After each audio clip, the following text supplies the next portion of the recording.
Ավտոմեքենաների այս խցանումը գրանցվել է Դիլիջանի ոլորաններում հոկտեմբերի 25-ին Առատ ձյան ու մերկասառույցի պատճառով։ Արտակարգ իրավիճակների նախարարության եւ ճանապարհային ոստիկանության աշխատակիցները արգելափակումից դուրս են հանել 85 բեռնատար, 5 ավտոբուս, 10 միկրոավտոբուս եւ 170 մարդատար ավտոմեքենա։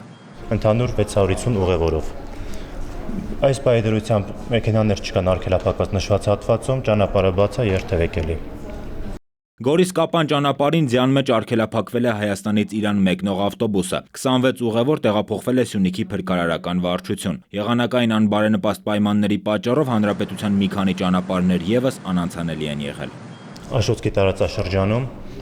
նորից մեքենաներ են արգելափակվել, 13 մեքենա դուրս բերել բեռնատար ավտոմեքենաներ, նորից նույն կանոնով ճանշինի աշխատակիցները, ոստիկանություն եւ հրշեջ փրկարարները։ Նույնը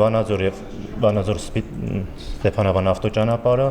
Ընդհանուր հաշվարկով արգելափակումից դուրս է հանվել 356 տրանսպորտային միջոց եւ ավելի քան 800 ուղևոր։ ԱԻՆ-ը հայտնում է, որ այս երեկո ձյուն կտեղա Շիրակի, Լոռու, Տավուշի եւ Սյունիքի մարզերում։ Հանրապետության ավտոճանապարհները մաքրվում են եւ ծածկվում աղով ու ավազով։ Խորհուրդ է տրվում երթևեկել միմիայն ձմեռային անվադողերով։ Գրիգոր Ավետիսյան, Միքայել Թումանյան, ժամը լրատվական։